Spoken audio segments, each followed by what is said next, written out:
Hi, welcome to the Celestial Circle podcast. I'm Love. And I'm Tylin. We're two Los Angeles-based astrologers and healers. Join us each month as we explore the upcoming transits to see how they will affect you, show up in the world, and in our own personal lives. We hope that you will find guidance, understanding, and fun as you apply this wisdom to your own life. And if you'd like us to give you personalized insight, please submit any questions you have on upcoming or current transits to thecelestialcirclepodcast@gmail.com, or you can DM us on Instagram at thecelestialcirclepodcast. The circle is now open. Thanks for listening. Welcome back. All right. It's April, my birthday month. New Year. Yeah. Astrology New Year. Big deal. It is. Nature's New Year. Mm-hmm. Okay, so what do we got going on April 2026? April 1st, Libra Full Moon at 12 degrees. Boom. Just putting it there. April 9 through May 17, Mars in Aries transit. Mm-hmm. April 14 through May 1st, Mercury in Aries. April 17, New Moon in Aries at 27 degrees. April 19 through May 19th, Sun in Taurus. April 24 through May 17th, Venus in Gemini. Your Venus return. Woo! April 25th through May 21st, 2033. This is a big deal, y'all. Sit in the circle. Uranus in Gemini, the one that every astrologer has been talking about. April 26th through March 7th, 2027. Athena will be in Aries. It'll go retrograde on August 14th, 2026, but you can just listen, when we're doing that next year, because you're totally going to be listening next year. And that's it. Pretty much it for April. Yeah. Yeah. But it's a lot. So we're going to get into all of it. Yeah. Yeah. Yeah, April, it's not a big month. April Fools, because on April 1st we have this massive Libra Full Moon.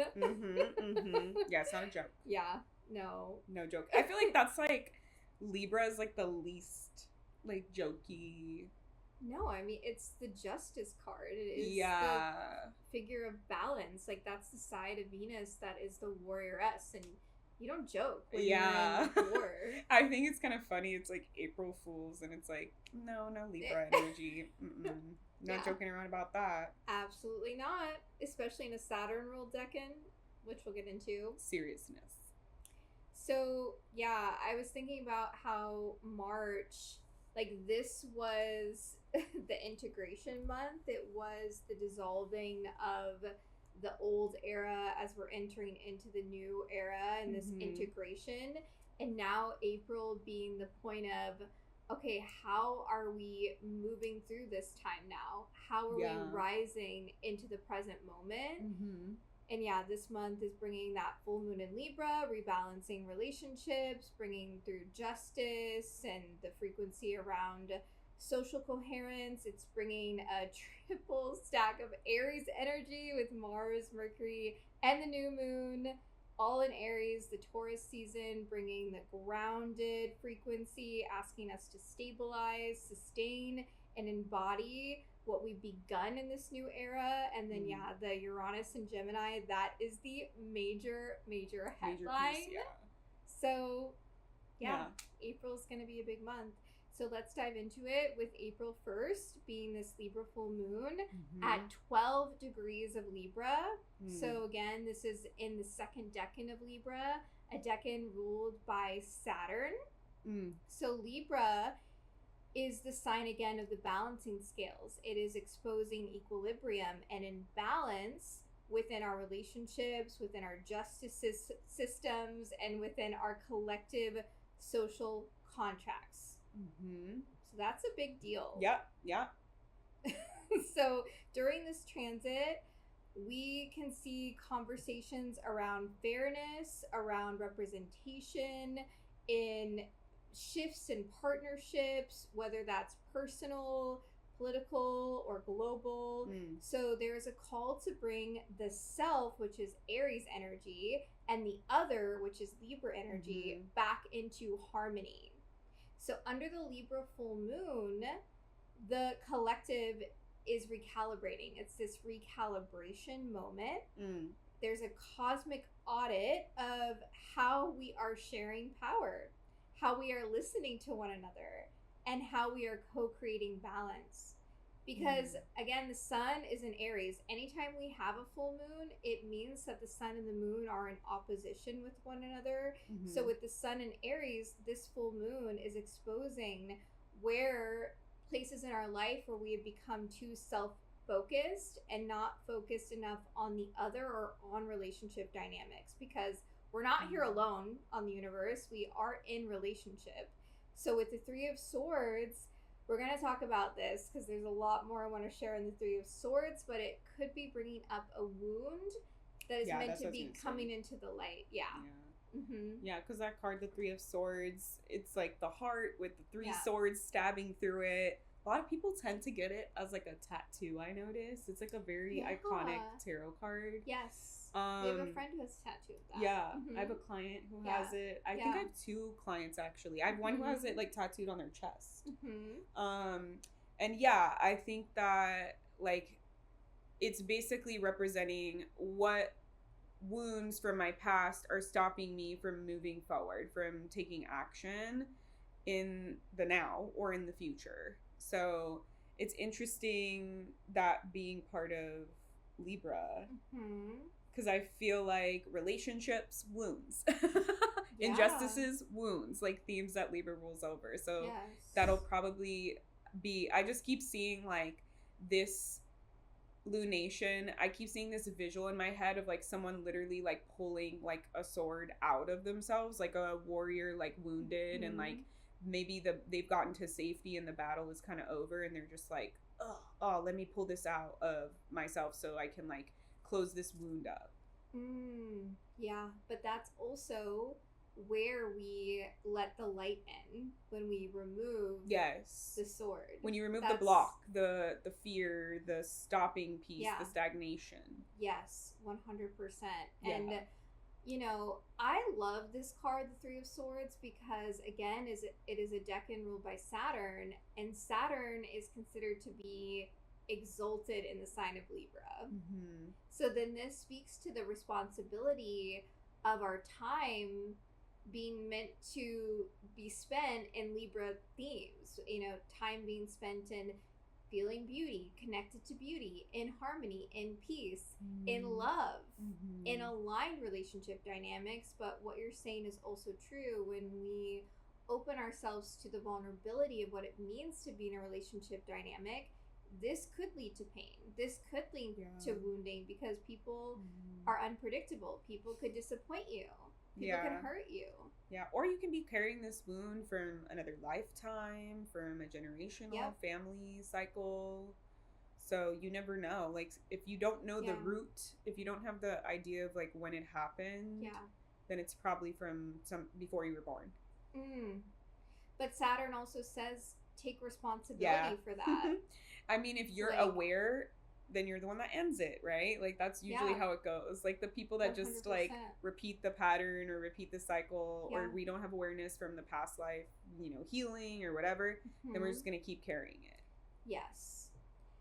And another thing that's so beautiful about that, the healing process, is this card really speaks to what it means to be in this authority when it comes to artistry. So I see a lot of people who have this as their ascendant card. So if you were born with 10 to 19 degrees of Libra as your ascendant point, I see these people as figures of authority within the realms of artistry, because they know how to take that pain and the wounding and turn it into something beautiful. Yeah, I think most of the people who I know who have it tattooed are like art creative people. Exactly. Yeah, it's very interesting. Because that's where the best art comes from. It's like from the depths of the pain. Yeah, like, art is alchemy. It allows us to process our wounds. To turn them into something beautiful, meaningful, healing for other people, relatable for other people. Yeah. Exactly. So Libra, Libra is, again, the archetype of the scales. Mhm. It is the frequency of balance, holding opposites in harmony. It's justice. It is the frequency of divine union. Yeah. So this, again, the full moon in this second decan ruled by Saturn, this Three of Swords energy is teaching us that truth, it sometimes does arrive through the heartbreak. And the pain is, again, the opportunity to create beauty. Yeah. I also think it's interesting that most of the depictions of justice, it's a woman. Yeah. But it's like, largely in the justice system, there aren't women. Yeah. Well, it goes back to even like ancient Egypt, where the goddess of justice, Mayat, would weigh your heart when you die. Yeah. And deem if you're worthy enough for the afterlife. Yeah. Yeah, that's so true. Yep. So, yeah, I love the Justice card. There's so many things we can get into with the Justice card, how she's holding the balancing scales in one hand and then the sort of truth in the other hand. And I love that she has these sacred jewels, one over her third eye and the other over her heart, so that she's blending both the cultivation of balance, not just with logic, but also with her heart. Yeah, and also the sword, right? Yeah. Like, sometimes justice isn't just like peaceful and fair, and sometimes it's like, you die, you get out of here. Yeah, well, that's also what it means to hold people accountable. Yeah, and it's to remain rooted, and that's why we see that figure, which is so interesting. We see her in all red, which is a color that's often associated with the Mulihara, the root chakra. So she's grounded in her decision to cultivate that harmony and balance and peace, even if it's a difficult decision in what it means to create fairness and justice. So, yeah, this lunation is revealing where illusions around harmony have been maintained at the expense of authenticity. Again, that opposition to the Aries sun.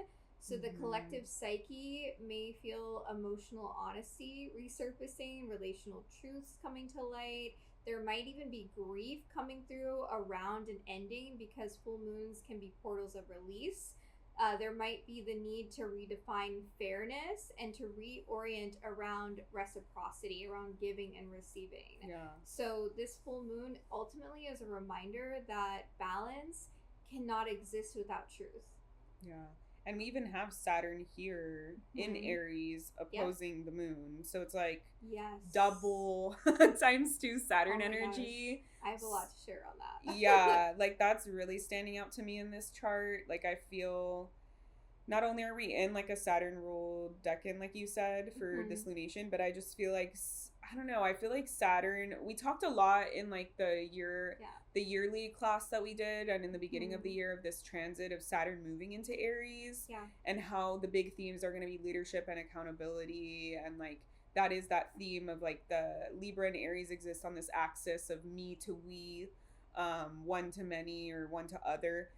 So I feel like what I keep hearing is like, maybe you're feeling your wounds and then you're like, okay, but I'm a victim, or but this person did this to me, and I feel like Saturn's like, nope, own your shit. How were you accountable in this? What was your role that you played in this? Were there any wounds? Like, I even feel like if it's not your fault, Saturn is saying, but like, what are you gonna do about it though? There was like, still a karmic contract. Yes. So like, I feel like Saturn is saying like, if you weren't at fault, quote unquote, and you actually were the true victim, what are you going to do with that? And you're not just going to sit there and keep this victim mentality, but how are you going to move through it? How are you going to release it? How are you going to let it go? By acknowledging and taking ownership. Like, either you're like, this is a wound now that I have, or this is a fear, a belief, this is my truth, I needed to say it, whatever it is. Like, I feel Saturn is saying, do it, say it. Yeah.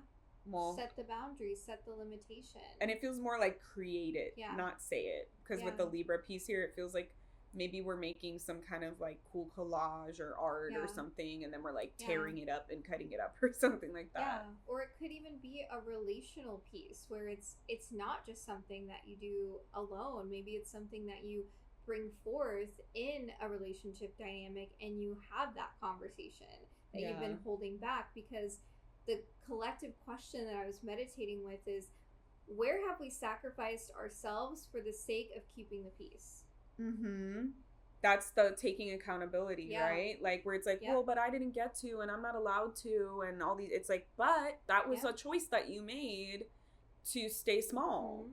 And maybe you needed to do it to survive or whatever, or it was unsafe, but taking that ownership, like either I know that I did this and maybe in the future I won't, or whatever you decide you want to do with that moving forward, or it's like, yeah, maybe I did do this subconsciously or without thinking, and now I'm going to release that cycle and I don't want to carry that kind of like behavioral pattern anymore. Yes. And that is really the key that Saturn is saying to take responsibility over is through the release. And that's what the full moon portal is all about. It's the shedding, it's the release. Yeah. And I do want to say, like, doing like holistic therapy for people, healing work for people, a lot of people get stuck on this like belief that they need to heal with the person that caused the harm.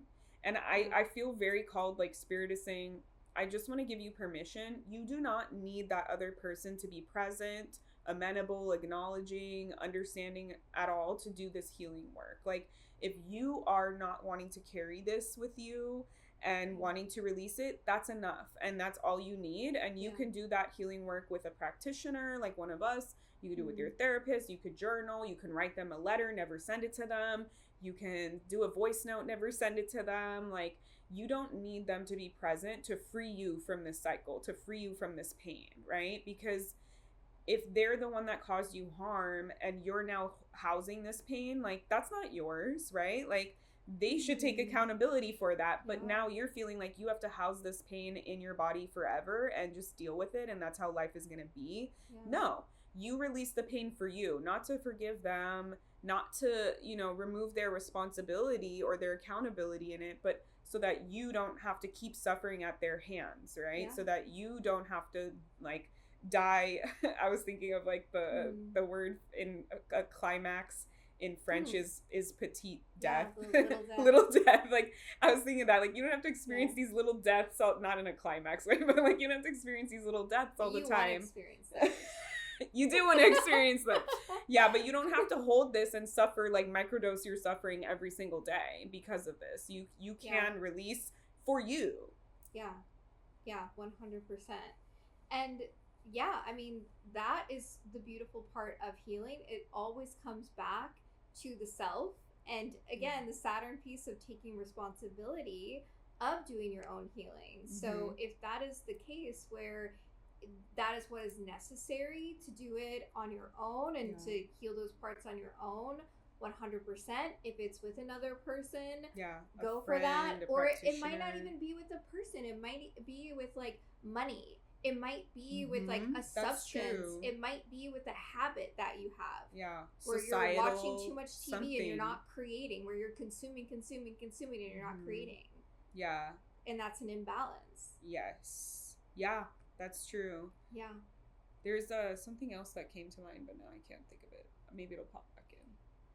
So, yeah, collectively, this, it's interesting. This lunation, because full moons also bring illumination and revelations, it could be bringing up revelations around the unequal relationship dynamics, like the emotional labor imbalances, societal power injustices, and also themes again around the justice system. I was gonna give some food for thought, I guess, journal prompts, because I also notice a lot of people get stuck in the healing process. Maybe you're like, okay, yeah, I know what the wound is. Shut up about how to heal. Like, I don't know how to heal the wound. Like, that's cool. I've known for years that I carry this wound. Like, what the heck do I do with it?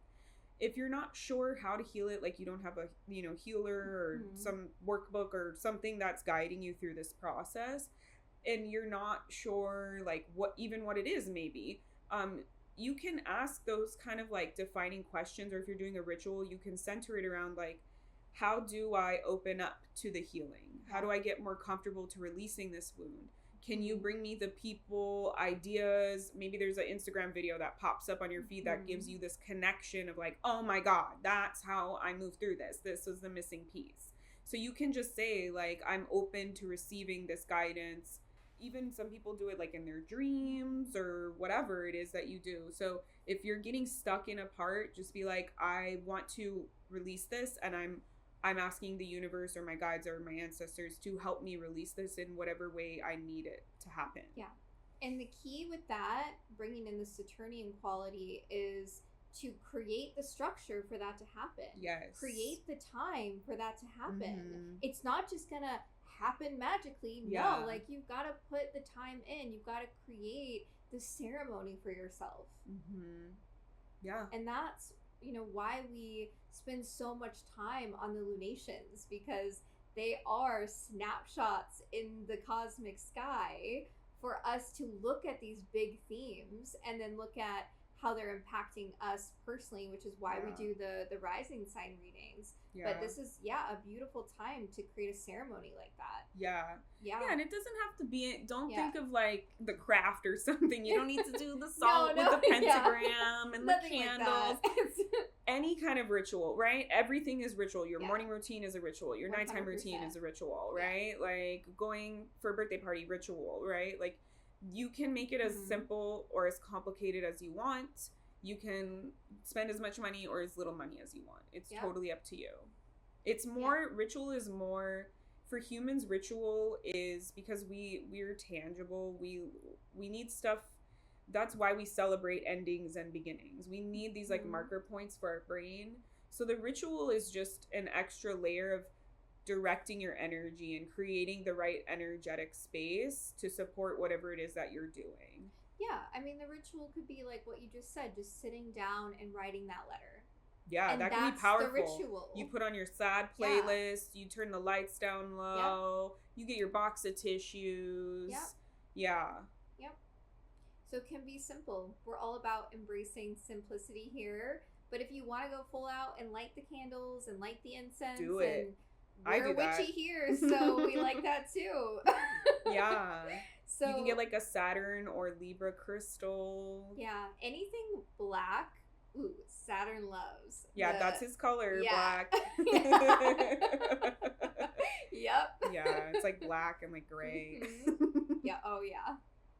Love it. As a Saturnian person. In the gray shirt. Probably why I was like so emo as a kid, always in black. Saturn. Yeah.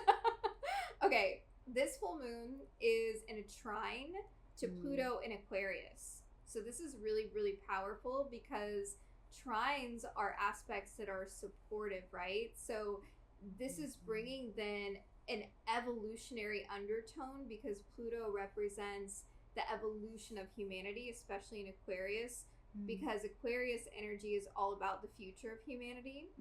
So with the Libra full moon harmonizing with the Pluto, I was meditating with how relationships are then the vehicles for change. So we may see new alliances forming, social justice movements, because Aquarius energy again is humanitarian values. Yeah. So we might see like movements gaining momentum here, collective conversations around equality, and radical honesty in partnerships. Yeah. So, and when we have Pluto, usually if it's like squaring or opposite in a lunation, it can represent like crisis and this like like big thing. So I think with it trining, it's like maybe it's pulling us through this crisis that we might be going through, or this thing that we've been stuck in for a long time. It's sort of like, I'm seeing it as like this unraveling a thread, you know, type of thing.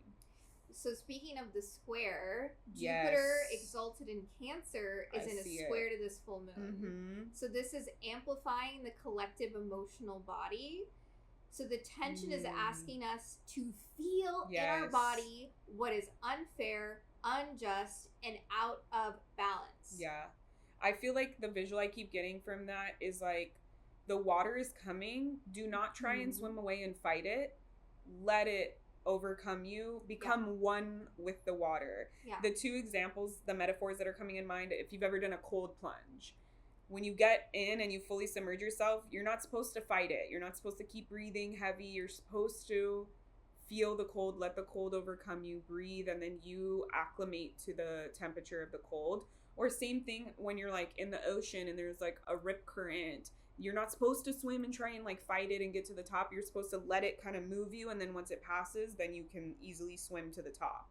So I feel like Jupiter is saying, like, it might feel really big, overwhelming, but trust me, it will be what is needed. Like, move through it. Like, let it engulf you. Sit in it, understand it fully, get that full, like, breath of everything, and then you'll have this, like, quiet moment, this clarity moment that won't feel like, I'm underwater and I'm drowning. It's just like, yeah, I'm part of the water. I am the water. I let it flow through me. I let it cleanse me. I let it take what it needs to from me. Yeah, because your emotions at the end of the day are information. Your emotions are present to tell you something. Yes, they're not bad. Yeah. And I think a lot in my therapy we go over this, that it's like they're just information. Yeah. That's all they are. And there's like this study that they only last for like 90 seconds. If you feel them to the fullest. If you allow yourself, and if you don't, this is what happens. But then you're like prolonging for like a lifetime of dealing with that emotion, as opposed to just feeling it for a little bit, processing it. That's really important. Feeling the emotion is different than processing and letting it go, or alchemizing or healing, whatever it is you need to do with it. A lot of people just re-trigger. They bring up the emotion. Their body gets put back in that same time, and then they cry, and then they're gone, you know, and they close the door. What you're doing is sitting with it. Yeah. You're getting to the root of it. You're going beyond the initial shock of it, and you're saying like, hey, and if it's too intense and you don't want to re-traumatize yourself, advice that I would give you, when I do therapy with my clients, I tell them to imagine that they are watching it on a theater screen or a TV screen. So it's separate from you and you're not feeling it all in your body, but you're just experiencing it. And if it gets too heavy, you can turn it off.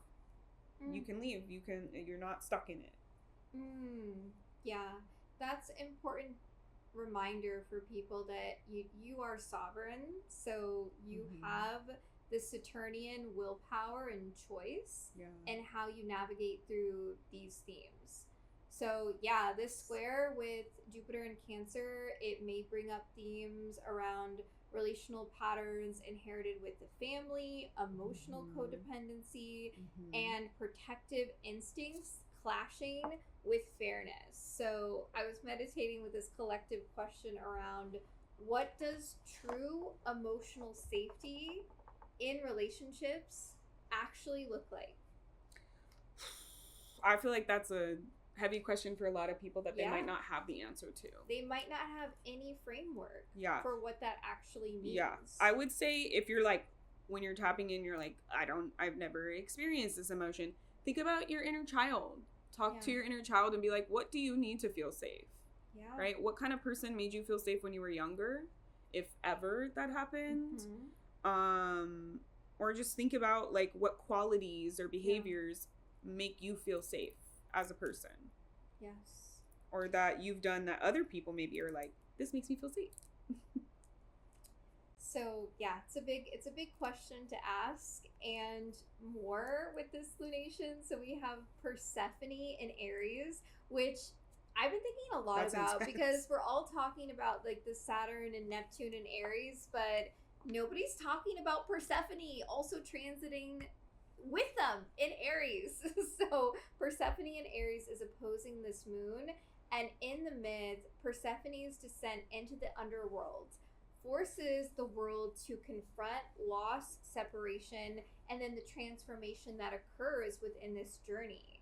So again, here she stands beside the Aries sun and Saturn, and we also have Neptune here, asking humanity to reclaim personal sovereignty. So sometimes relationships, the current form that they're in, they must die so that a more authentic version of that relationship dynamic can emerge. So Persephone reminds us that the underworld journey is the initiation that transforms our connection to love, and to not be in the fear around it. Because we're meant to evolve, we're meant to transform. And again, this full moon is just shining a big bright light onto what is out of alignment, what is not authentic. Yeah. The moon is also sextile, speaking of dark goddesses, Black Moon Lilith in Sagittarius. Damn, deep healing is happening. Wow. So this is introducing the voice of the untamed wild feminine. So Lilith represents the archetype that refuses to submit to false equality. So in Sagittarius, she speaks her truth without any apologies. I have that. I literally wrote it in all caps. No apologies. She's just speaking her truth. So with this, we might see people that are just speaking the truth around, again, these things that are out of alignment, things that are out of balance, that are not fair, that are not just. Well, and like Black Moon Lilith specifically rules over like power dynamics, sexuality, freedom. Yep. So it's gonna be around a lot of, and like dark feminine kind of like feminine power, empowerment, like not necessarily you have to be a woman, but you know, things in that nature. So I feel like there'll be some exploration with the Sag energy there. Like I'm exploring this different facet of myself that I never gave myself space to explore because of this wound. Yeah, or explore a different facet of what the relationship dynamic could be. Maybe you've only played one role for a person, and so they only see you that way, and there's an imbalance because they're only perceiving your energy in this current form. Yeah, like how they say, like, we teach people how to treat us. So now it's like, if you want... If they've been taking advantage of you... You have permission at any time, that sovereignty piece. You have permission at any time to change. Yeah. You can say, actually, I don't like this dynamic. I want it to change. Yep. Can you please come with me on this journey? Yeah, 100%. Yeah. Also, I'm seeing the Uranus square. Is this... Do you have that? Am I in the right... Yeah, right? 21... 12, 21, 12, 21. Uranus is here. Yeah, but it's squaring the moon. Do you have that? I don't know if I wrote that down. Did I write that down? Let's see. I don't think I talked about that one. No. There's a lot going on. Yeah, I feel like there's a lot happening with this full moon. You know, Uranus is finishing its long transit in Taurus, right? So we're at 28 degrees. We're right at that last 2 degrees. And that square to the moon, we talked about Uranus and Taurus ruling over resources and money, the body, and Uranus being this planet of sudden change, expansion, contraction, spiritual awakening, anti-authoritarianism, rebellion type of vibes. So I feel like having that square, it's similar to how Jupiter in Cancer, that it's creating that tension for you to release, not to hurt you, not to make it worse. I think if you're feeling tension anywhere, if you're not, as we're talking about this, like, oh, I know what the wound is, maybe allowing that change to happen, that transformation piece to happen with Uranus and Taurus here. It's sort of like they're saying it will feel disorienting, like the earth is moving away from your feet. But then at the end, you're going to be like butterfly, caterpillar to butterfly. Like it's like during, it's like, whoa, what the heck? But then at the end, you're like, I'm glad I went through that. And I'm glad I like embraced that tension, that piece that was like showing up for me so that I could embrace the change. Because humans just naturally don't like change. So we're always like averse to it. And during the change, it's like, this sucks. But then when you get on the other side, you're like, oh, that makes sense. That's why I did this. I'm glad I did this. Yeah. What changes are only constant, really. I saw this video today that was like, if you're afraid of change, your body, your skin cells like come off of you all the time. Your skin is constantly shedding, like your hair is shedding, like every part of your body is constantly changing, right? Like you are breaking down things, releasing them, having new things come in your body, like, so you're actually an expert in change. It's your human nature to constantly go through change. Yeah. So I don't know, mentally it helps make us not feel as afraid of going through change, because it's like, yeah, I do it every single day on this cellular level. Like, why am I avoiding it on this external level? Yeah, 100%. And there's so much beauty in that, because, as humans, as souls, we choose to incarnate here to evolve. Yeah. And evolution requires change. Yes. Yeah. So, speaking of Taurus energy, the ruler of this lunation is Venus in Taurus, conjunct Ceres, the mother goddess. So I was meditating with how this is creating like such a beautiful stabilizing force with this lunation, as they are both domicile. Yeah. Oh my gosh, it's so sweet. Venus in Taurus and Ceres, the mother goddess in Taurus. Oh, so while this full moon is revealing the emotional truth and the things that are out of balance, Ceres and Venus are showing us how to ground, showing us how to be in our bodies, connected to our sensuality, because Taurus reminds us that love is something that we embody through care and consistency. Ceres, the mother goddess, represents nourishment, the motherly devotion, and also cycles of transformation because she rules over agriculture. So together, they are suggesting the medicine for this lunation is tending to the body, to nurturing stable relationships, reconnecting with the earth, and creating more and more beauty with our lives. Yeah.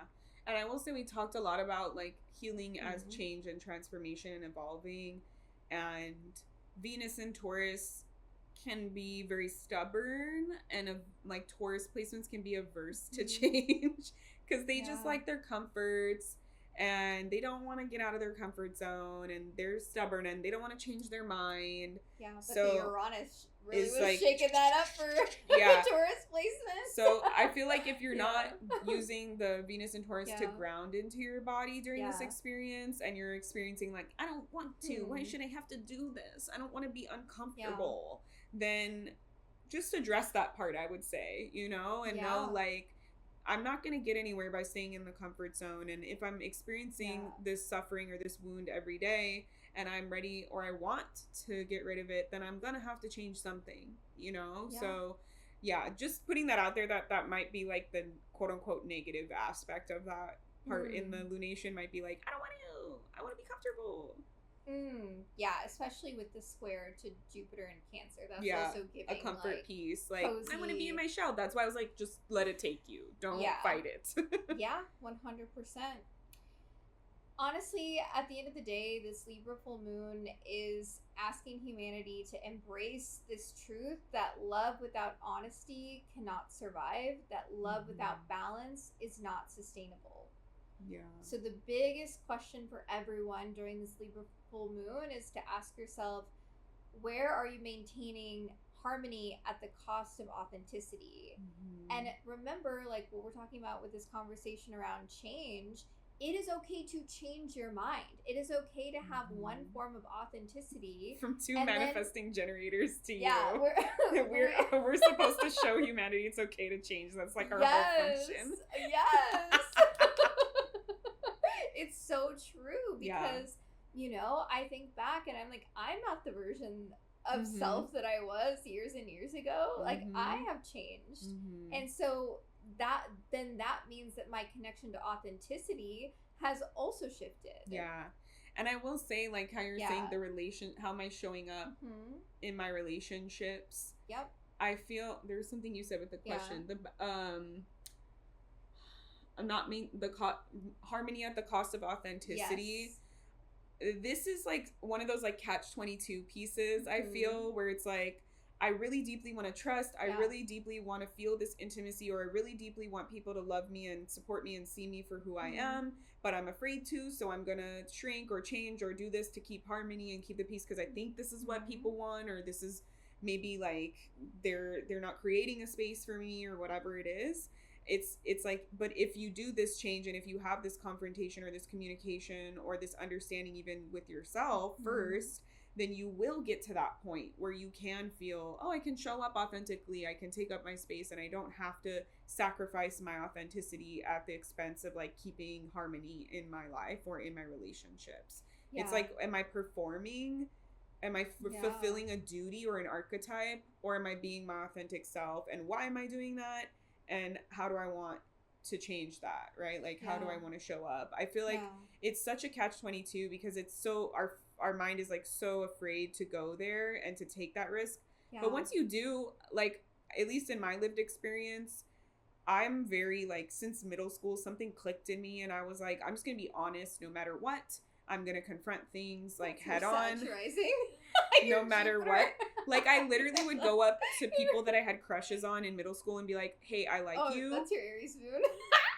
I was like, hey, I like you, and I just want to know if you like me too, because I don't want to waste all semester being like, oh, you looked at me, does that mean that you like me? Oh my god, you talked to me, I hate that ambiguity. I was like, if you don't like me, it's cool, I can get over it and I can just move on, and I won't have to waste all this time trying to figure it out. So I feel like I've always just had this policy of like, honesty is the best, let's just be direct as much as possible. And I'm also kind of non-confrontational because I grew up with my mom being so confrontational that like I'll be like, oh yeah, I'm gonna tell them how it is, and then my nervous system is like shaking and I'm like, so I'm upset about this, and like my voice is like shaking because of that like PTSD. So it's like, I'm not saying I'm like super expert level at this, but I feel like it's like, let's just get it out of the way, let's rip the band-aid off, because then I can get on with being happy in my life. That's definitely my Aries moon, because Aries, people think that Aries are argumentative people, but they just are like, let's face our problems head on like a ram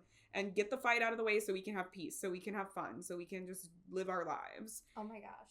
Yes. That's what I love about Aries medicine. Like, typically Aries placements, we don't hold grudges because of that. Yeah, it's like, I don't want to suffer, I don't want to have this beef, I just want to get over it. Exactly. Let's just like have fun and dance and like drink or something. That's, I feel like Aries energy is like, just everybody, let's just squash it. Exactly. Yeah, so and all of that is so essential in this journey of authenticity, and what I've recognized blending in the themes of authenticity and relationship dynamics is that the more and more you anchor into this frequency of authenticity, that then means that you will lose friendship dynamics, especially friendship dynamics that are no longer in alignment with your bigger goals, because they have that saying around like, you are who you surround your energy with. And I think people are scared of that too, but it's like, you'll get new people that are more aligned to you. Yes. People are always searching for connection. Yeah, it's like the human piece. We're all like alone together. We're all afraid of being intimate and doing the thing together. It's like, if we all just embrace that. Honestly, like how I was saying, like in my journey, the more I've done it, it's like fearful, but then on the other side, I'm like, oh, like nobody fucking cares if I'm being my authentic. Like, actually people enjoy it. They're like, oh, keep doing that, this is entertaining, or you inspire me, or whatever it is. And you want that. You want people around you that actually genuinely support your authenticity rather than judge you. Yeah, because that's why you feel like they don't know the real you, or you can't trust them, or you're not valued, because it's like, you're only showing them parts of yourself, not your whole self. Yeah, 100%. So another question that I was meditating with is, like, what emotional truth is ready to be acknowledged? But the biggest one for the collective is, what does balanced love actually look like in my life? Balanced love. That's a big concept, I feel. Because love isn't just relationship dynamics, right? It's the love you have with yourself. It is with others, with the world around you. Yeah, it can be platonic love. Yes. I feel like a lot of us, I'm going to be writing a Substack on it, because I've been pondering this a lot. Balanced love. Not balanced, similar, but like, I was thinking about how intimacy and connection and honesty and these things of like love have diminished over time, and I have a whole hypothesis about why and all that stuff that I'll say for my Substack. But I noticed like people don't know how. Like, it's like inappropriate to like hug your friend and like do, you know, like kiss your friend on the mouth and shit like that, because it's like, only for my relationship I can do that, you know, like intimacy, this love, like I feel like a lot of people are maybe never experienced it, or they're shy to do it. And if you love, if you show your, you know, kiss your homies on the mouth, if you show your love, you'll feel the love back, right? But if you're like, okay, we're gonna not even hug and we're just gonna hang out, like, then you're not feeling that. Well, that's where the Saturn piece exalts in Libra, because then there's like a harmony piece that comes in with the boundary of the relationship dynamic. Like, what feels aligned for you in that relationship dynamic? Like, what if it was someone that like absolutely hates touch, and they consent is a thing. Exactly, because the boundary piece. That's the Saturn. But But like, it's so true because we are wired for that connection, and that's why Jupiter exalts in Cancer. Yeah, and we learned that in COVID. Like, everyone was like, I just want to hug someone, but I have to be in my home, you know? Yeah, because we are wired for co-regulation. We're wired for relationship dynamic. And with the Aries Libra opposition, what we're really wired for is to be in the frequency of authenticity, of knowing who we are, so we don't lose ourselves when we connect in relationship. And that's why we've talked about this. Venus, who is in detriment in Aries, yet rules over the third decan of Aries. It is the love of individuality, the love of self, then going into union, going into relationship. So let's dive into all of the rising signs. Let's snap it up. Yes. So Aries rising, speaking of Aries energy, this Libra full moon is happening in your 7th house of partnership. So this full moon is shining this big bright light on your relationships. So truth may emerge around the dynamics of giving and receiving, and you may suddenly see clearly where balance has been missing, where it's been off. So some Aries risings may experience an important conversation with a partner, clarity around the future of a relationship, and realization around patterns of independence versus compromise. So with Saturn now being in your first house, you have Saturn and Neptune now transiting through your first house, opposing this full moon in Libra, you are being asked to mature into relational leadership. So the question is not just who do I love, but how do I show up in partnership in a balanced way? Out of love for myself. It's going to be more about like your patterns, how you're showing up, how you speak to others, how you hold space, how you're being authentic, like those intangible things. 100%. Taurus rising. So this Libra full moon is happening in your 6th house of daily life. So this full moon is revealing the emotional reality of your daily rhythms and your work-life balance. So you may suddenly recognize where your schedule has been draining you. So the emotional cost of overgiving and maybe more in the workspace. And how they're of service to humanity, right? So if they've been in a job that is just taking all of their energy, and they're not truly in alignment with their service, oh my gosh, this Libra full moon is going to shine a big bright light onto that. Workspace or like home life, right? Because it's like your day-to-day, your 6th house is like what you do. So it's like if you get off of work and then you cook dinner for the kids and then you give them a shower, and then it's like also those types of routine pieces. 100%. So it's bringing up the themes around the emotional cost of overgiving and the need to restore physical and energetic boundaries. Because Venus, remember Venus domicile in Taurus, she is your ruler, right? Taurus rising, you are ruled by Venus, and she's in your 1st house right now. So she's very strong here, and she's with Ceres, the mother goddess. So this lunation is really encouraging nourishment and emotional embodied care.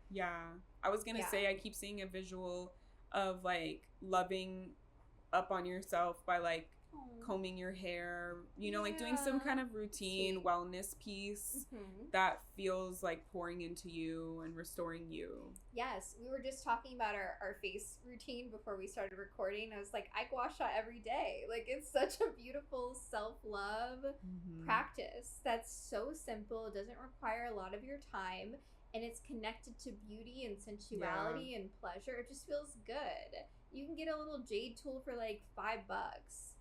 Just all you do, up and out. That's it. Super simple. So with the Taurus rising, healing happens when you create daily rituals that truly sustain you. Yes. Gemini rising, this is a fun one for y'all. So this Libra full moon is illuminating your 5th house of creativity, joy, and romance. So this full moon may bring revelations around love, creativity, or self-expression. So something in your heart wants to be expressed honestly. So possible themes coming up for you are romantic clarity, releasing creative self-doubt, and embracing vulnerability in artistic expression. So the Three of Swords with this lunation could represent creative bravery, allowing for your heart to be seen even in the wounding. So your joy deepens when you just express your truth. Because again, we've talked about this, Gemini rising. Y'all are here to be embodied as the messengers. Your voice matters. What you have to share matters. So yeah, I don't know. I'm feeling like something like messy art or something like that. I don't know. Or like, messy love affairs. yeah. Like, I don't know why I feel like the portal to go into this change is like embracing chaos or messiness and then like moving past that and finding like the healing piece or the understanding or all the stuff aligning. It feels a little wonky to me for the Gemini risings. Like, it feels like, yeah, I feel like it's like, I don't know. It feels, I'm feeling a lot of like that, like, I don't want to. Yeah. That's what it's giving. Yeah. Yeah, because like self-expression is very personal, you know? That's probably because the Taurus piece in the 12th house is Venus and Taurus. Okay, that makes sense. Because I'm like, it just feels like you're like pushing really hard through something. So it's like your subconscious, it's needing to break through that and that stubbornness piece there. Yeah. I don't know, like maybe do something like really different. Like wear something that you normally wouldn't, or like, you know, like get that contrast piece to shake you out of it if you're feeling a little like stubborn or stuck. Love it. Yeah, be playful. Gemini rising, I love how, you know, Gemini is the trickster side of Mercury, so you are here to be playful, fun, and flirty. So I love it. Okay, Cancer rising. This Libra full moon is illuminating your 4th house of home and emotional roots. So this lunation is shining a light on your family dynamics and your emotional foundation. So you may feel a strong pull to address something within your private life. So themes could include ancestral emotional patterns coming up, healing a family relationship, or redefining what home truly means to you. So with Jupiter exalted in your 1st house, squaring the moon, oh my goodness, Cancer rising, emotions may feel really amplified, yet this is your opportunity to create deeper emotional sanctuary within yourself. Yeah, I keep seeing like native people doing a dance. Oh my gosh, I've been doing singing. that every morning. I'm not a Cancer rising, but I've been putting on my I have Cherokee ancestry, and I've been putting on specifically Cherokee drums and dancing. Yeah, I keep hearing the music and I keep seeing them dancing. It feels definitely like an ancestral piece, like how you're saying, like the 4th house ancestry. I don't know. I feel like it's a way to like, maybe if it's hard for you to logically address it, maybe moving it through your body with this kind of like ritual or cultural thing that relates to your ancestry. Like every culture has like their own dances and things like that, and you don't have to be perfect at it, especially if you're doing it, you know, in your home. No one's judging you. I love doing dance parties. But like people get real nervous. Like imagine if you're like, okay, like for me, my ancestry is Polish, so like polka, like I don't know how to dance polka. I also put on like Celtic music, and I will like river dance. Do I do it perfectly? That's what I'm saying. Is like just try. just move your body how it moves, how the music moves you, you know, authentically. But I don't know why I just kept feeling like this like need to unite with some kind of like ritual or ancestral piece, or like uniting the body and the voice. I don't know. I love that, because that brings in the ancestral healing. Yeah. Right? Like the practices like that, the movement, or like the food, right? Like connecting that way could bring Cancer risings, food, cooking. They often do like food and cooking. So maybe doing something like that. Like we talk a lot about how when you cook, the energy that your love goes into the food, right? Yeah. You could cook something where you put your anger Yeah. into it, where you put your sadness into it, you know, and you leave that as an offering, or you don't eat it, right? Or you do want to eat it. Maybe you do want to eat the sadness so you can feel like you can process it. Yeah. Yeah, or maybe it's like with Cancer risings, there is something coming up around a family pattern because again, the full moon shines this big bright light and it's telling you this pattern stops with you. Mm-hmm. Like you got to be aware of it and you got to do the work to heal it, Cancer rising.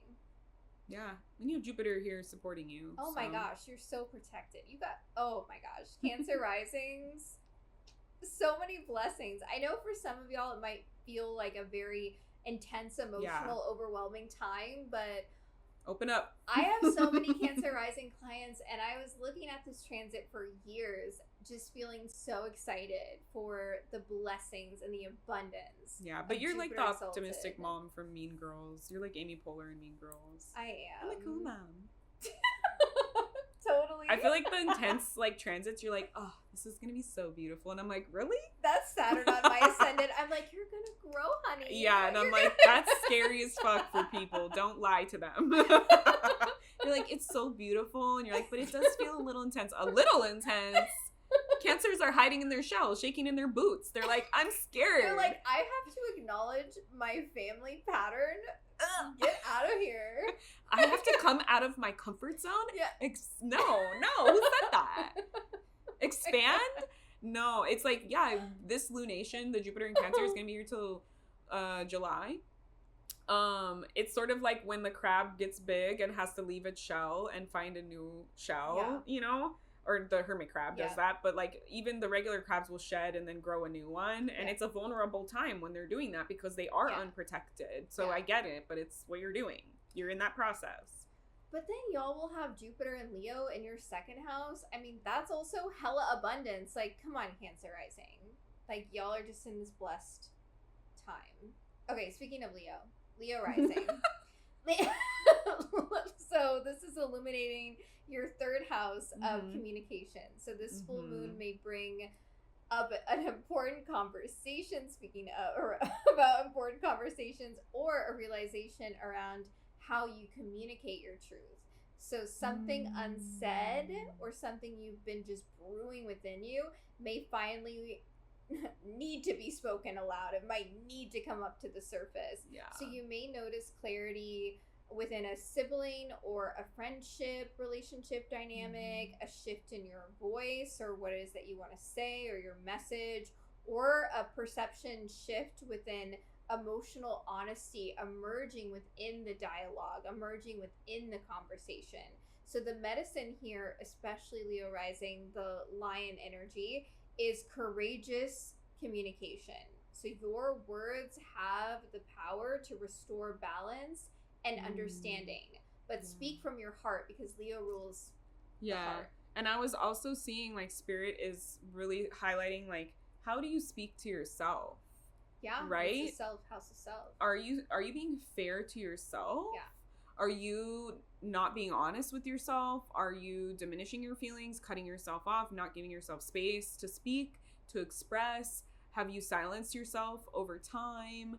And that is needing to be cleared. Maybe do like some throat chakra singing, clearing meditation or something, or I don't know, yelling. Fire risings would like yelling. You know, You're like I'm a fire rising. Yeah. I love yelling. I love a good yell. Everybody, like, my Aries moon is so intense. It's like balls to the wall, and like people are like, "Oh, you want to yell?" And I'm like, "Fuck it!" Like I'm getting out. That's what real healing is, right? Yeah. It's like breaking that wall that you keep yourself in of being like digestible or I don't know, appropriate to society. That when I do emotional somatic healing work with people, I do it like every month in this group class. People are afraid to yell. They're afraid to like feel their feelings authentically, you know? So this is that space to do that. Like if you have harsh words that you need to share, write them down. Burn the paper afterwards. You're fire rising. You love fire. Yeah. Yeah, yelling can be a healing process, right? Like, and that is also a way we were talking earlier around the beauty of what it means to actually feel the emotion. Yes. That's a great process in doing so. And there's a big difference around yelling to release an emotion versus yelling in a relationship dynamic. Yes, like there's right? a big We're not yelling at someone, giving them our feelings and making them responsible, but we are giving ourselves space and time to process. Like what you're saying, like in the car. Like in the car, in the pillow. Yep. In the cabinet. Yeah. Like definitely doing stuff like that feels very good and transformative. Yeah. Because Leo risings, honestly, at the end of the day, like, y'all are here to shine. You're here to take up space. You're dramatic. Here to be bold. Own it. Don't be shying away. Be like your words wound me. They kill me. I am dead. We need the drama, Leo rising. Come on. I am reborn in this moon. Okay, Virgo rising. You're like laughing at my ass still. You're like, Gemini is the jester. I'm like, yep, got a lot of Gemini. So Virgo rising, this is illuminating your second house of self-worth. Now we gotta get serious. Okay, so this full moon is highlighting your relationship with value, both emotional and material. So you may realize where you've been undervaluing your gifts, giving more than you receive, or holding on to financial and energetic patterns that no longer serve you, Virgo rising. Yeah. So the revelation is not meant to wound, but to restore self-respect if it has been lost. So Venus and Taurus in your 9th house is reminding you that your worth is sacred. It is meant to be felt as a lived experience of divinity. Spirit is saying for Virgo risings, they keep using the word understanding and impatience. Yeah. And I feel like that's like a spectrum, because I feel like Virgo asks questions and things they want to know, and then like I feel like sometimes they're really concerned with organization and efficiency and all these things, so they can get impatient, and they want things to be like how they're very linear, very clean cut, very logical. And I feel like Virgo also being in service, you might have, like you said, like maybe you at some point, way, shape, or form, you said this is valuable if I show up in this way, in service in this way.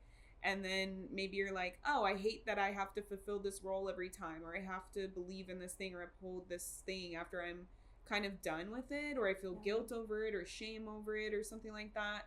Yeah, to me, like they're showing like taking a cape off. It's like taking like a mask off, a layer off, removing. I feel like Virgo risings, I'm feeling very tired in my throat. And it's like, I just feel like you're just like tired of like saying the same thing over, doing the same. If you're in that spot, then that's your sign, right? Like I need to shift the value. I can't keep doing this. Yeah.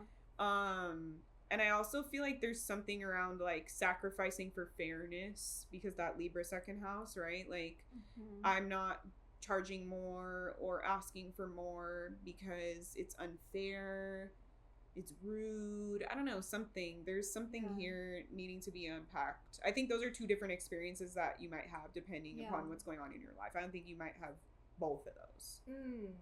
But ultimately, Virgo rising, having Libra as their second house, they value peace. They value That's balance. what I'm saying. They value harmony. They might beauty. sacrifice, to do, oh, I'll just do it myself. Yeah. Oh, it's okay, I'll take on, and it's like, you don't always have to be that archetype. Yeah. Like 100%. Your peace might cause someone else problems or uncomfortability. Yeah. But it's okay. You can value yourself. 100%. Libra rising. Jinx. Libra rising. All eyes on you, Jinx. She like just popped her head up right in time. She's like, I've arrived. Libra rising. Look at her. She just winked to the camera. So cute. She's like, I know. Libra Venus also. Yes. She's like, Yeah, Libra rising. This is a big full moon for y'all because it's illuminating your first house of identity. So this is your personal full moon. So it's bringing a culmination point around identity, relationships, and the version of yourself who you are becoming, who you are anchoring into as your true authentic expression. So something about who you are may become clear to you now because, again, that full moon is shining a light on you. So you may experience a shift in self-perception, clarity around a relationship dynamic, and the release of an identity that no longer is in alignment with you. Yeah. So the Three of Swords energy suggests emotional honesty with yourself. Yeah. The invitation is to rebalance your life with authenticity, for authenticity, around authenticity. Yeah. So Venus and Taurus in your 8th house, this is an invitation for you to embrace transformation. Embrace it. Yeah. Be yourself. I keep seeing like this person like dancing and like shedding their skin like a snake. And then I'm getting this feeling of like, you know, like when you're healing your skin, it feels like tight. Yeah. So I feel like this process, it might feel kind of like not wrong, but like weird or like uncomfortable in that way where it's like, oh, my skin feels so tight and dry and I'm stretching it. It's like, ooh, it's uncomfortable, but I can still stretch my knee, you know, but it's like my knee feels tight. I'm just thinking about that because I got my tattoo on my knee recently, and so I had that. I was like, ooh, stretching my knee hurts. Yeah. Like, it feels like that feeling to me of like, I'm doing this, but it might not feel like fun and like, yeah, it might feel like, oh, I'm kind of like, I feel like icky or like ugly or, you know, in between as my skin is like shedding, and then my skin is like vulnerable or like it's dry, and then it will emerge. Yeah, I mean, that's the process of transformation. It's not always like what is perceived as beautiful, but yet that's the Venus moving through your 8th house. There is still beauty within the depths of the darkness. Yeah. Doesn't Libra rule the skin? Libra rules over the kidneys. There's one that does the skin. The skin. Interesting. I think it's the skin.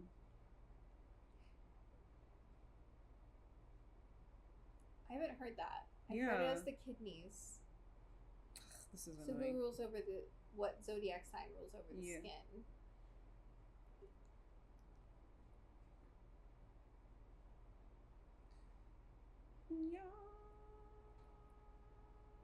Yeah, outer skin layer, kidneys and lower back. Kidneys and lower back. Skin, I mean, Libra, skin is also beauty, right? Like that's this is how we move through the Libra world. risings have that baby face, We're fresh just like skin. a sack of meat with this skin, like. I know. I was just thinking because it's like Spirit is just that bitch. They were like, we're gonna give you a skin metaphor because Libra rules the skin. Like that's why I was like, doesn't Libra rule the skin? Yes. Trust yourself. You know. Yeah. I love it. Okay, Libra rising. This is a big one for you, so utilize it. Oh, I thought you were talking about this. Scorpio rising. Let's move to Scorpio rising. Okay, Scorpio rising. This is illuminating your 12th house of the unconscious. But you're no stranger to that because you're Scorpio. Hell no. You're Scorpio rising. So this full moon reveals something hidden within your inner world. So dreams, intuition, and emotional memories may surface really strongly at this time. So you may become aware of a subconscious relational pattern, something that you've been processing privately, and the need for emotional closure. So this is a deeply spiritual lunation for you. Allow yourself time to rest, reflect, and integrate. Spend time in that solitude, connecting to your unconscious, to the realms beyond this physical. Yeah, I keep seeing this visual of like the water, and it's like it's like shimmering and rippling, and it's dark and you can't really see, but then there's like a part where the light catches it and it illuminates. I feel like that's sort of the vibe here, where it's like there's a lot going on in the depths in my mind and my subconscious in any of these themes of the 12th house. And it's like that whatever sticks out as like that light is like maybe the part that wants to be illuminated and dealt with. Because I feel like as we're saying this, Scorpio risings are like, which wound in my subconscious? I have 70. And so it's like wherever that like kind of like golden aura of like the light, and it's like kind of like this, I don't know, mermaid like golden hour like nostalgic kind of vibe that I'm seeing. And it's like that's where we have to look at this like dark like water, and it's like so beautiful in this one point, you know. 100%. And Scorpio rising, you will only find that if you allow yourself the time to rest, so you can find what you're saying, that thread. Yeah, because the control is not going to get you there. Exactly. Sag rising, ready for you? Yay. Okay, so Sag rising, this is illuminating your 11th house of community where you have your MC. Hello. So this full moon may bring clarity around friendships, alliances, and your future path. So you may notice shifts within a social circle, a realization about who truly supports your vision, and the completion of a collaborative chapter or some kind of release, right? Because full moons bring up illumination, release. So with Lilith and Sagittarius in your first house supporting this full moon, your authenticity is magnetic, right? Like we were saying Feral. with Lilith, she is wild, untamed. So you're being asked to align your community with your deeper truth and with the true sense of freedom for you, Sag risings. Yeah, I'm seeing some kind of argument. Like, I'm seeing, like, arguing your side with another person, with, like, a friend or something like that. Definitely around those, like, power dynamic type pieces of Lilith. I don't know. That feels like something that some people could be having. It doesn't feel like it's, like, a friendship ending argument, but it just feels like it's, like, well, you're thinking this. Well, you're thinking that. Like, it just feels like it's, like, we're talking about, like, well, the way that you showed up is not how I like for you to show up. Oh, the way that you showed up is not how I like for you to show up. I'm definitely seeing that. I'm also seeing this, like, escapism, because sometimes Sag rising can be, I'm thankful for my Aries moon for helping me not escape everything. Yeah, they tend to, there's, like, the stereotype, the archetype with Sag placements that they just, like, leave a trail of fire and brimstone behind them as they just, like, run away from their problems and leave everybody else to deal with them in the wake of it. That's Jupiter. Yeah. And so I feel like there's something around that where it's like, maybe you can't just keep doing that anymore, and maybe that comes to reckon with you in your friendships or in your community dynamics. Like, hey, man, you didn't do what you should have done and you just left, and now, like, we had to do all this stuff for you. And yeah, it does feel like that. It feels like we're, like, having to eat humble pie and, like, thank people for helping us or something like that, or asking for that support if you need it. Because, like, with the Black Moon Lilith, we might be like, no, I can do it on my own. And it's like, okay, but, like, if your friends are giving you the green light and saying that they want to help you, then, like, get the help. 100%. Yep. Okay, Capricorn rising. This is a big one for you, Capricorn rising. 10th house. Sit in the circle. This is illuminating your 10th house of public life. So this full moon is bringing revelations around your purpose and professional direction. So something about your role in the world may come into focus, may come into the light. So themes could include recognition, visibility, clarity around career direction, and emotional realization about success and what true fulfillment means for you. So you may be asked to rebalance ambition with relational integrity. So your legacy is not just what you are achieving, but how you treat people along the way. So with Venus in your 5th house, themes around creativity and self-expression are coming into the light. So how are you utilizing your skill sets, your creative abilities in your career path, Capricorn rising? I keep seeing, like, someone perceiving you or commenting on your reputation, or maybe, like, acknowledging you in some way, shape, or form in your career, legacy, reputation. And I keep seeing this, like, rejection of it, like someone's face being like, oh, like, I don't want to.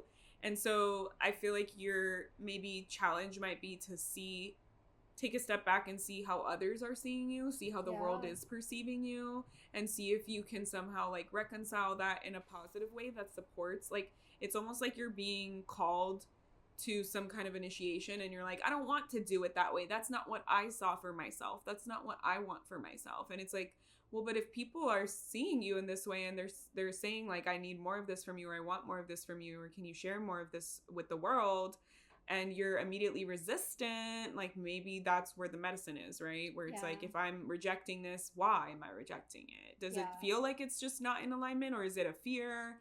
or I'm being stubborn because, Capricorn energy is like, well, I have my 30-year plan and I'm going to be executing that 30-year plan and it will go exactly how I want it to go. And maybe it just feels like someone's bringing something that it doesn't like match up with that plan that maybe you have.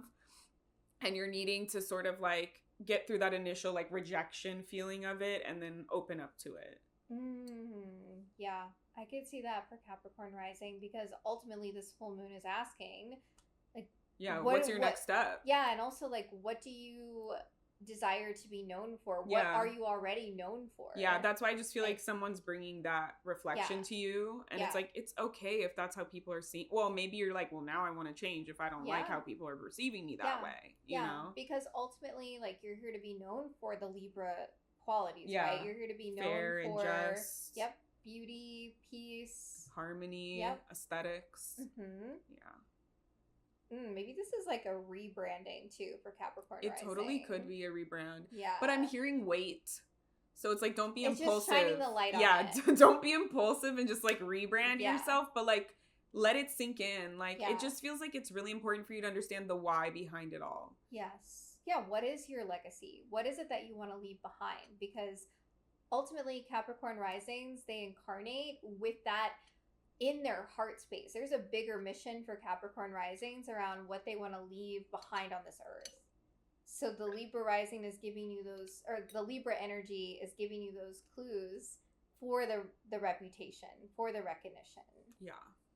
So, okay, Aquarius rising. So this is illuminating your 9th house of belief systems. So this Libra full moon may bring a shift in your belief systems or your worldview.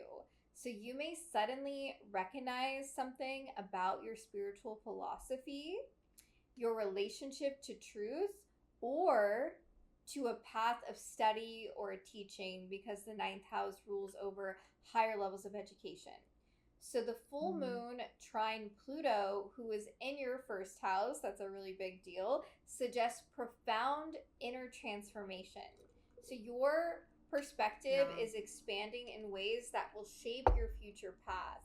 Yet, Venus in your 4th house, Aquarius rising, is asking you to cultivate safety within the transformation that you're in.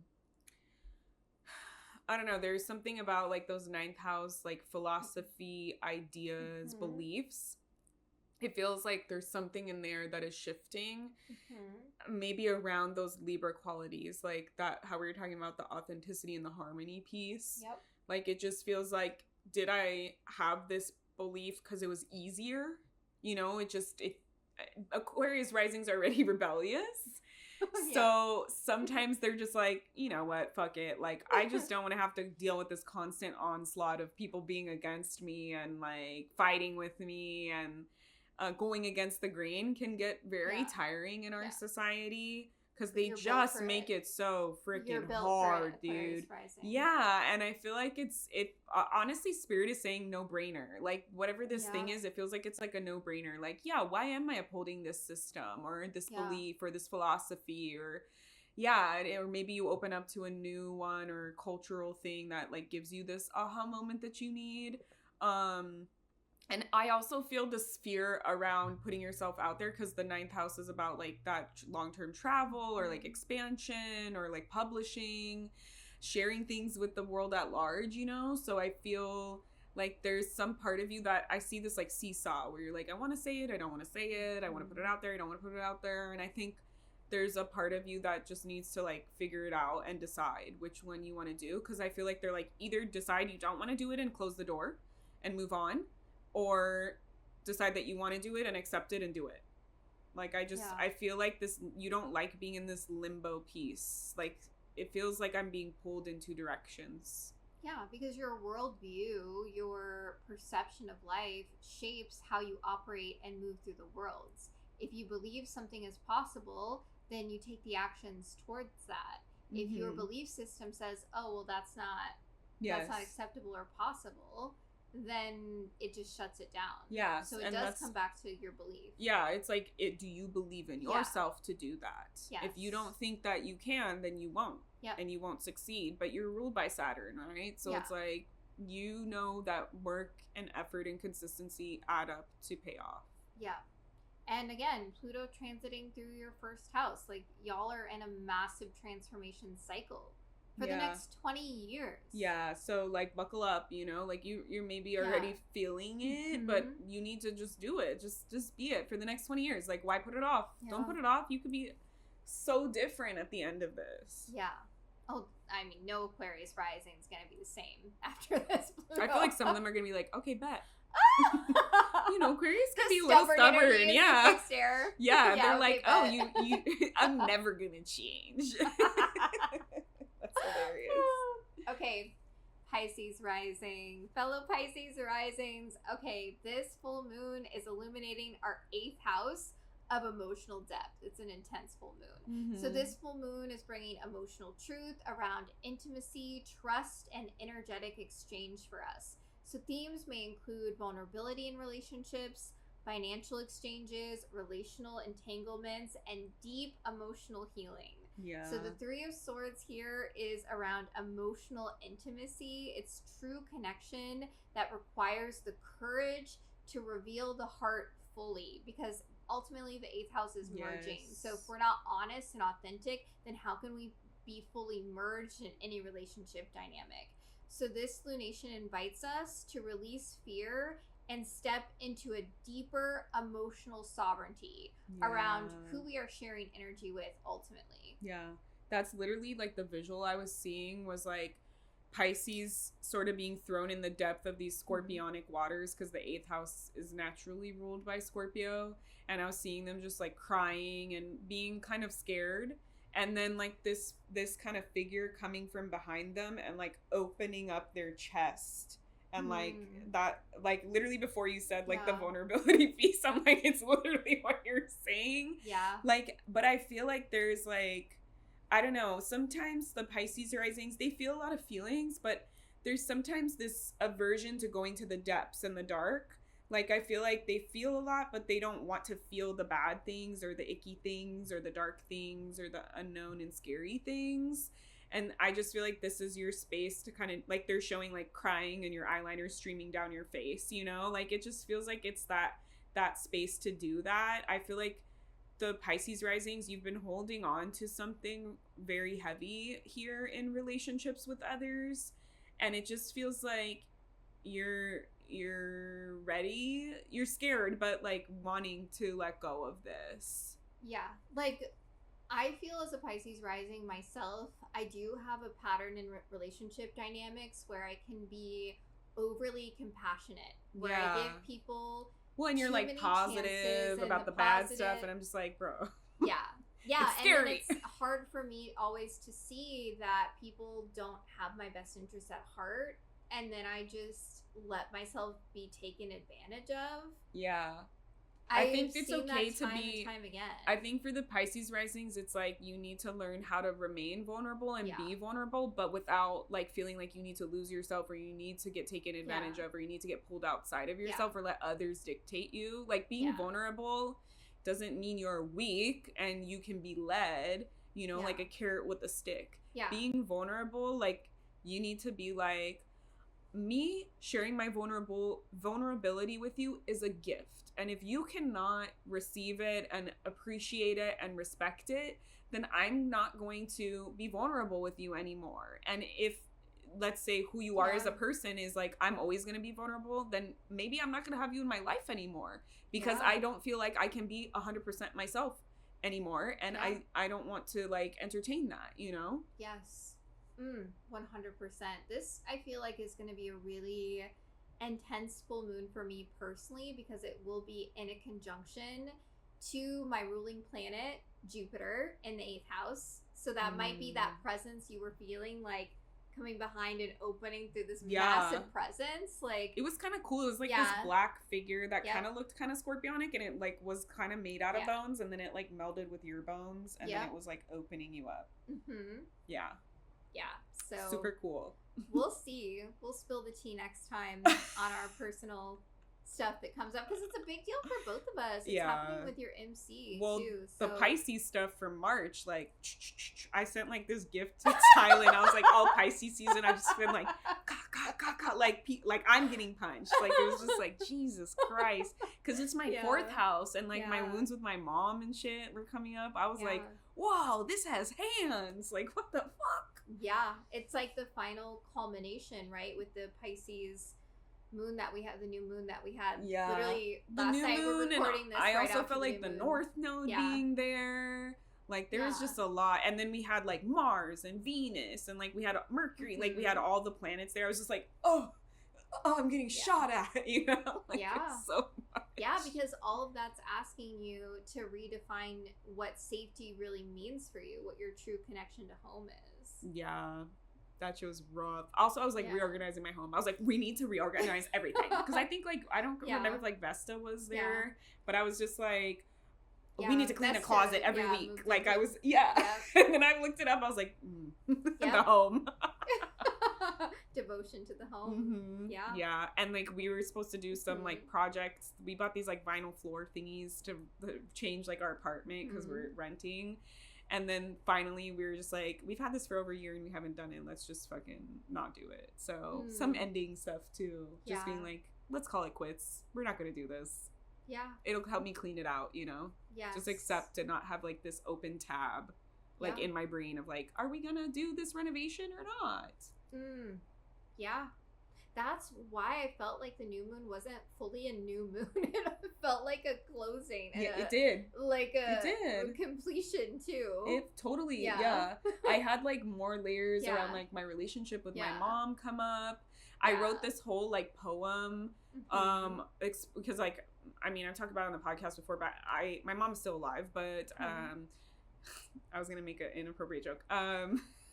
But yeah, I haven't talked to her for years. So it was also kind of interesting that it was like the year anniversary during Pisces season. So it's like I cut her off during Pisces season in my 4th house of ancestry and family dynamics. And then that year anniversary came up again in Pisces season. And I was like, oh man, I'm really feeling this sadness from this.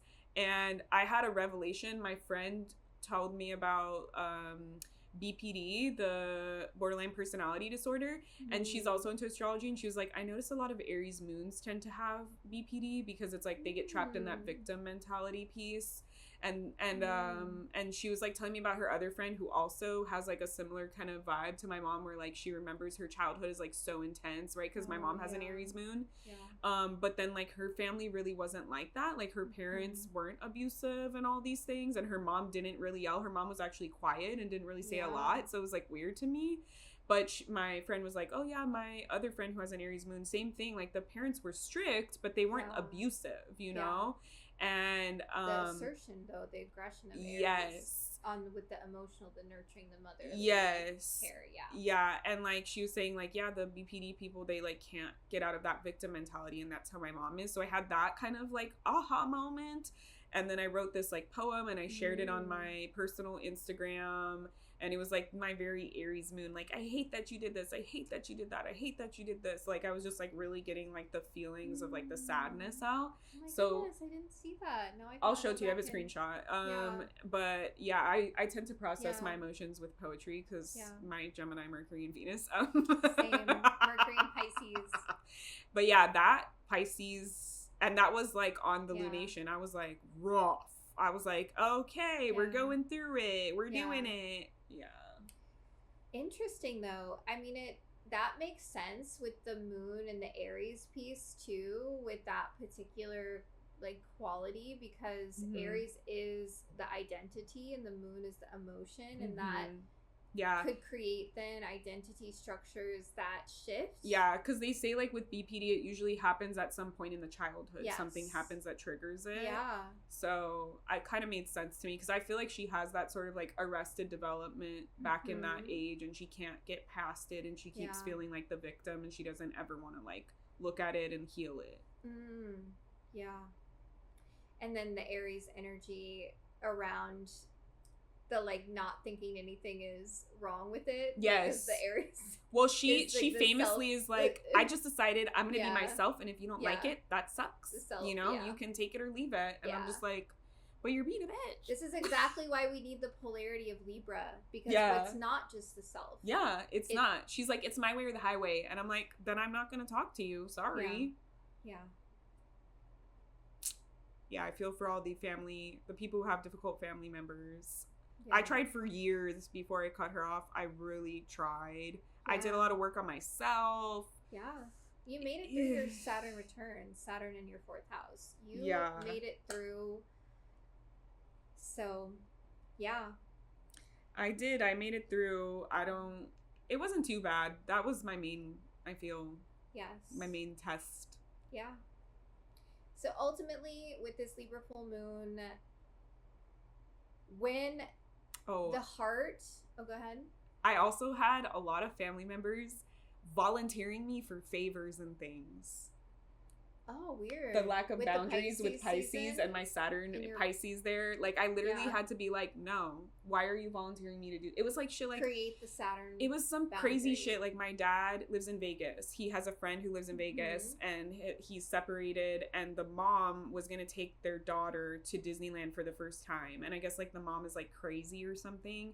And so the dad that he's friends with was, like, really nervous. And so they just, like, volunteered me. They were like, so if anything bad happens when they come out here to Disneyland, since you live in California, you can go pick her up from Disneyland. And I was like, first of all, I've never met these people. This 12-year-old child has never met me. What? Disneyland is over an hour away. Yeah. I don't even know what day. The traffic to get there. They didn't even tell me the day, the time, and I was like, "You're just volunteering me to be their emergency contact." Like it was just some. And then like my dad, it was all my dad. Yeah. My dad was like, "Oh, can you pick up this guitar from your uncle for me?" It's like he asked me to like broker this like peace deal between him and my uncle over this beef over this guitar for years that they've been like, that's mine, it's mine, I don't have it, I do have it. And like he just like volunteered me to go pick it up all the way in West Hills and like drive it all the way to Las Vegas for him. I was like, what is happening? I had to be like, the Saturn in me was like, girl, why are people asking me to do this shit? Yeah. It happened with two other things, but those were like less severe. But that was crazy. Yeah. But you learned how to say no. I literally was like, nobody asked me, they just told me. And then like he was like, no, you're right, that's true. And I had to be like, sorry, no, there's a boundary here. Like, you didn't even ask me. I'm busy, I'm working, I'm a business owner. It's crazy to me. Like, so crazy. Yeah. Okay, so ultimately this Libra full moon with the 3 of Swords energy, when the heart allows truth to pass through it, even if it's painful, even if it hurts, this is when we are able to experience relationships that are aligned, where there's reciprocity, and relationships that are real. And that is beauty. That's the Libra energy. It all comes back to beauty. Yeah. Cool. All right. Let's do a few of these other transits. Do we want to get into it, or do you want to close here? No, I think a few other. Let's do a few others. So April 9th through May 17th, we have Mars in Aries. So the warrior returning home, because Mars is domicile in both the signs of Scorpio and Aries. So this is a really intense and very powerful transit, because Mars at home, this is a force of nature, y'all. So let me stop you, because you said terms that maybe people might not know. Yes, please do. So Mars is the natural ruler of Aries and Scorpio. So when we say it's domicile or at home, it just means like, because you're the natural ruler, these energies like vibe. It's like circle fits into the circle hole. Like they just go together, like bread, peanut butter, and jelly. Mars is the god of war. In astrology, Mars represents our masculine energy, our motivation, like how we do things, what motivates us to do things, like how we have sex. It's the archetype of the warrior, and Aries is also a warrior. So it's like Aries, Mars in Aries as the ruler is like the warrior, like going into battle. And then like Mars ruling over Scorpio is like the spy. Yeah. Yeah, the one like behind the scenes, planning, controlling. Yes, it's manipulative. Spy. Whereas like Aries in Mars is like brute force. Yeah, like gladiator. Yeah. Yeah. I always think of Brad Pitt in the Troy movie. It's oh my the God, story I about. haven't seen that movie. You I should. feel like I should see You that should. movie. I always think of him when I think of like the Mars Aries gladiator warrior guy. Yeah. Okay, yeah. I mean, it makes sense because, yeah, Mars and Aries, it really is this pure, undiluted initiative, drive, courage, Yes. instinct, bravery, and this forward momentum. Yeah, sometimes impulsive even. It definitely is impulsive. Hot-headed. But it's also the trust of your instinct, right? Yes. Because Mars and Aries I always say Aries is like the lighter, right? The flame is there and then it's gone. And it really is that energy of like, I got that hit. I'm going to trust it. I'm going to go after it. It's like the modern day would be like athletes, right? Using our instinct to just make the call. Yeah. Historically, when Mars is in Aries, movements start to accelerate, right? Because of that forward momentum. Mm-hmm. So breakthroughs and confrontations might erupt. Innovation also skyrockets with Mars and Aries because people it's put take stuff action, out there. do it, go for it. You might like get into an accident or like a fight or something if you are being impulsive and hot-headed. So just be aware of that. I live every day with that as an Aries moon. Yes. But people, because Mars rules over the physicality and the drive, they may become more bold, more courageous. You might put on the thing that you're scared to put on during that time. Mm-hmm. And also impatient. We might see like anger start to surface. Yeah. Like you're just like waiting at the light and you're like, hurry up! I have to get there. Yes. And Mars and Aries on a collective scale is really giving us the will to act, right? Again, so it's like taking the initiative, not hesitating. Yeah. It's almost like you died in Mars and Pisces and you're being like shocked back to life and you're like, ooh, like you're coming back with all the adrenaline. 100%. And this energy is only going to amplify when we have the Aries new moon later in the month. So we're going to do a whole deep dive into that. Yeah. But essentially with Mars and Aries, I wrote the warrior is home, baby. Yeah. So let's go. Yeah, maybe take like a boxing class. Yeah. Especially if you have Aries placements, I would try some kind of physical movement. Aries needs, like a warrior needs to train. Yes. And if you have Aries placements, I don't know, this is a theory I'm testing that I've been talking to other Aries placements, so I'd love to hear your opinion on this. Having a weapon in your hand just feels so comfortable. Like, I always want to have, like, a knife in my hand or, like, a staff in my hand. I was talking to other Aries placements, and they were like, hell yeah, that always feels good. Like, when I'm, like, cooking and I'm talking with a knife, it just feels so natural to me. Interesting. The Eight of Cups is my embodiment card. So if you're not familiar with that card, it features someone who is walking in the nighttime into this mountainous setting. Yeah. And they have a staff. And it is one of my life goals to have a personalized staff that has a owl at the top and then a snake around it carved in. Dude, we can make this. I don't know how to make stuff like that. That's my dream, though. You just need to go into nature and get a good piece of wood, and then you whittle that, and then you use clay, and you just build the snake and the owl. Yes. Mainly for my hip walking. Yeah. But it also could be seen as a weapon. So for sure. That's interesting. Or you could use it at Run Fair. Well, People usually have the ones with the crystals on the top. Oh, I got really into that because I wanted to make one too because I love having the weapon in my hand. I told Love, I was like, let's go to Ren Fair this year. I go every year because my cousin is like a Ren Fair person. Like all of her friends work there. So I haven't gone the past 2 years, but I have been, and I think it's fun. I crocheted a whole elven cloak, a floor-length hooded cloak. Are you gonna be an elven creature? I have elf ears that have piercings on them that I put on. I might be fairy. I always want to be an elf. Elf always. Always elf. I definitely have fairy energy, but elf over everything. I don't know. I vibe with it. Frankie's always like, but for the Ren Fair time period, but my culture. So he would want to be like a Mashika warrior or something like that. And that's just a lot of money to invest. So, because they have people who do like their own culture, because that's the gripe for Ren Fair is that it's all like white people culture. Yeah. So yeah, it's cool. They sometimes have like samurai people that walk around. Yeah, I was gonna say, I feel like I've seen people do it. People do it. He just has to like and... commit, you know. Yeah. He feels weird around Ren Fair people, so he really he doesn't like them. I feel like there is a difference between like, you know, like casually going every other year. The Ren Fair people. Like that's a whole other episode. Yeah. We won't touch on that. But yeah, with Mars and Aries, be bold. Do the thing that you have been hesitating to do. Yeah. Take the action on it. Go for it. Say your truth. Go tell your crush you like them. Wear that sexy red outfit. Oh my gosh, yes. Mars loves red. And Aries Mars, is so Aries sexy. colors. Mars, my Aries moon is always out with the red. So sexy.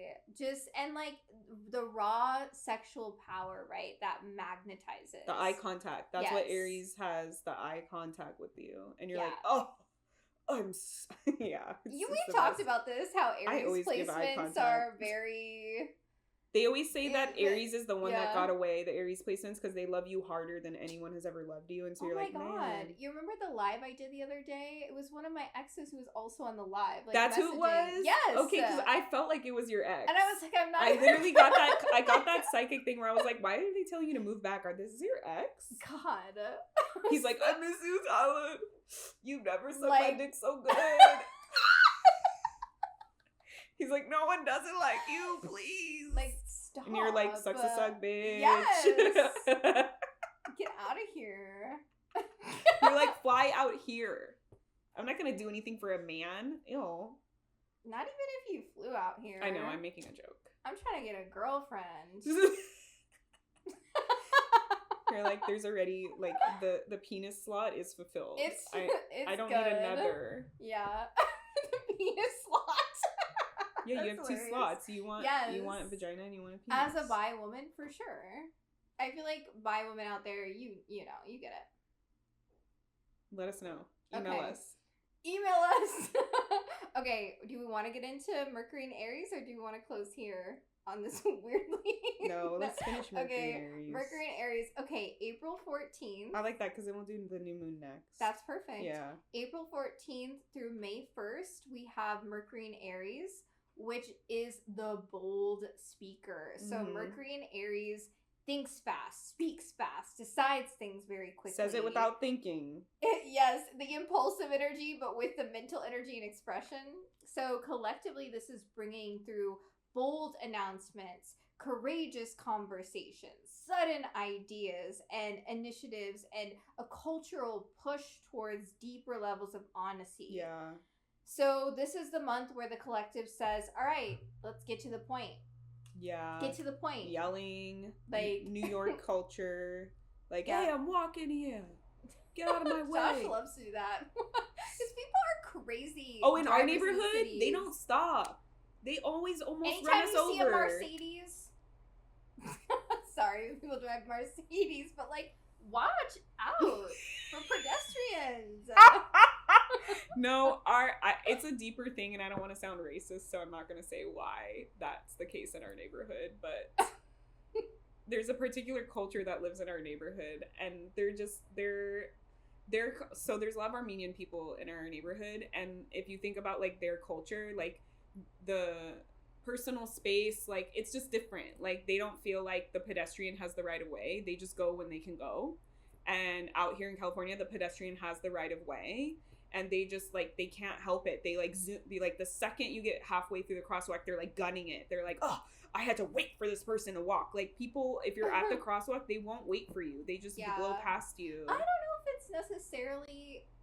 Well, because Armenian people like to drive BMW and Mercedes. But I have a lot of neighbors that I feel I'm not saying all of them. I'm not saying all of them. Also... very kind. I'm not saying they're mean. I'm just saying their culture when they drive is like, get out of my way. You can still be a great person and a shitty driver, you know? That's okay. Sometimes I'm a shitty driver. I have double fire signs. Sometimes I'm a shitty driver. Double fire signs. When I get upset, I'm like, get out of my way. And I'm like, you know? Yeah. That happened to me one time. I almost got into an accident. I was like, okay, I need to calm down. Yeah. Yeah. I'm just... Yeah, people in our neighborhood do not wait for you. They don't care. We've had to be like, hello, I'm walking, literally. Yeah, like I saw an incident the other day where someone almost ran this older man walking across the street with groceries. They don't like and see. Then he told the man, like, I'm walking here, and then the guy was like cussing him off driving. Yeah, they don't care. They're like, it's an inconvenience that they have to stop for you. Also, a lot of the children, like the young 19, 20-year-old kids, they're mostly dudes. They're driving their like nice BMW. Yeah. They just think that they own the road, and it's like, girl, get out of here. Girl, you barely came out of your mother's womb. Like, please. But this is where the beauty of Mercury and Aries is. It's because, okay, I'm just going to be direct and honest with you. That behavior is unacceptable. Oh, I yell in the street. I'm like, ah! And I make them stop, and then I walk really slow. Hell yeah. And I make them wait. Josh loves to do that too. And I'm like, oh, and I take a picture of their license plate so I can report them. That's y'all's Cancer sun. Petty as fuck. Literally, I was like, take a picture, Frankie, and I stood in front of the car, and he like pulled out his phone and he took a photo, and we're like, we're gonna report you to the police, because you can. They have a form where you can. Yeah.